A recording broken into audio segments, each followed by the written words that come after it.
J'ai mis du temps à lancer les e-compagnies, et pour cause, je faisais fortement la gueule aux séries françaises. La dernière que j'ai vue et appréciée, c'était Kaamelott. Et puis un jour, après avoir entendu beaucoup de très bons échos, j'ai décidé de la lancer. Ah bah putain que j'ai eu raison. Les e-compagnies suivent une escouade américaine en France pendant la Deuxième Guerre mondiale. Il s'avère qu'après leur première mission, on se rend compte que ce sont de bons gros boulets malgré eux, d'où leur surnom. Toi t'es un guignol, toi t'es un guignol, toi t'es un guignol, toi t'es un guignol. Voilà, ça fait 4 guignols. Puis ils seront amenés à participer à des missions de plus en plus importantes, dont celle de tuer Hitler.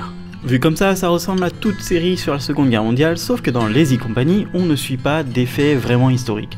C'est vraiment leur histoire à eux et ils la manipulent comme ils veulent. Les e-compagnies est une belle série. C'est une comédie sur le fond, mais sur la forme, c'est un drama. On rigole beaucoup à cause de certaines scènes incroyablement bien construites, mais on a surtout des ascenseurs émotionnels très forts.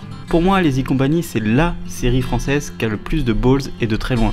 Il y a de l'humour et des passages chantés, il y a du méta, il y a des running gags géniaux et inlassables, il y en a même un qui réussit la prouesse d'être utile dans la toute dernière scène de la série. Si je devais résumer les saisons, je dirais que la première est marrante et que l'on entrevoit autre chose qu'une comédie, que la deuxième est un drama qui s'impose petit à petit face à la comédie, et que la troisième est un drama peu drôle et vraiment noir. La fin de série ne vous fera pas rigoler du tout, et je pense que c'est ça qui m'a le plus plu, passer du rire aux larmes en 3 plans, quand on n'y s'y attend pas du tout. Alban Lenoir est en tête d'affiche et j'aimerais bien le voir plus souvent dans ce genre de rôle drôle et à la fois sérieux. Il est très vite devenu un de mes acteurs préférés. Et encore plus grâce à Call of the Dead, un des meilleurs films de zombies qui existent. Je finirai cette critique sur Hitler, qui est un personnage très important forcément. Cette version d'Hitler est la plus dérangeante que j'ai pu voir et de loin.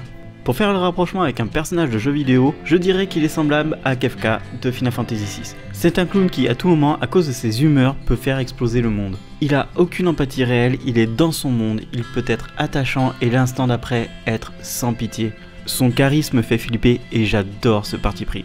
3 saisons, 10 épisodes par saison, c'est cadeau comme rattrapage et en plus c'est sur Netflix. Et à mon humble avis, les e-compagnies auraient dû avoir beaucoup plus de succès. Elles l'auraient largement mérité.